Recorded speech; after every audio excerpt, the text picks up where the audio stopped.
It's Mindful Monday, sponsored by River City OCD. And we have done several stories. Of course, we feature you guys every single Monday, which is so great to kind of keep you guys on top of mind.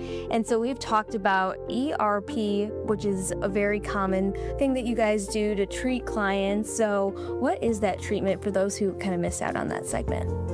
Yeah, so ERP, exposure response prevention, that's kind of the gold standard for treating OCD. So you're exposing someone to what they're afraid of and then preventing the response that has been in some way maladaptive.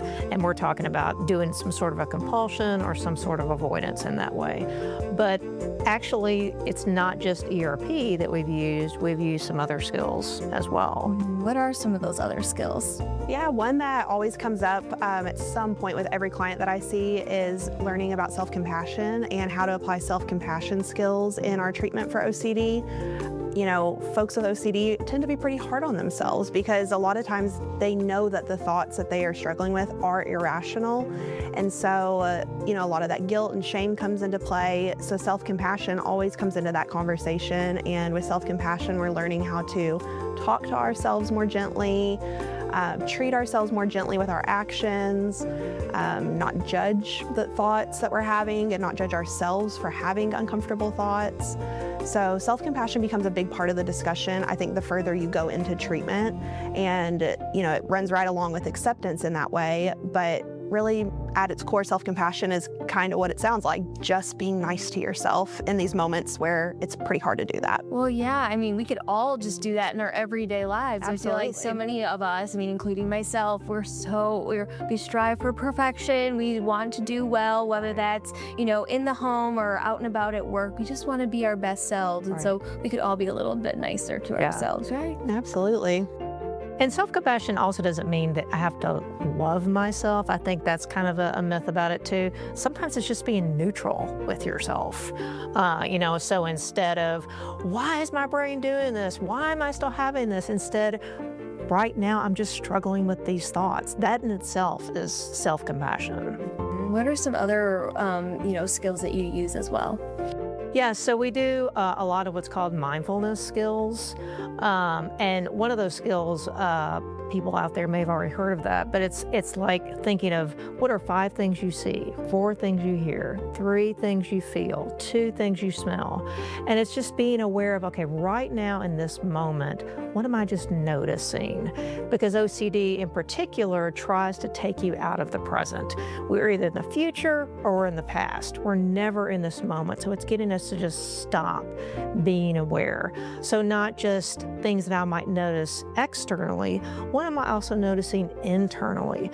What are some physical symptoms I'm noticing right now? What are some thoughts I'm noticing right now? What's an emotion I'm noticing right now? And I'm not going to do anything about this. I'm just noticing that, as we would with, I can't do anything about the weather outside. I'm just noticing. Some things we like, some things we don't like.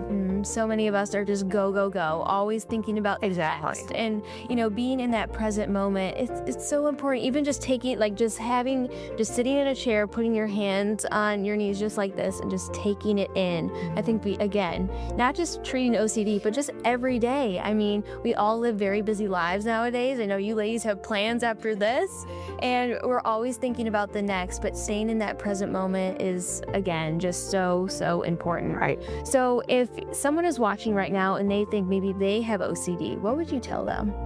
I think one of the best ways to start is, you know, figuring out that awareness and what is the person noticing. You know, have they noticed this for a while? Is this something relatively new?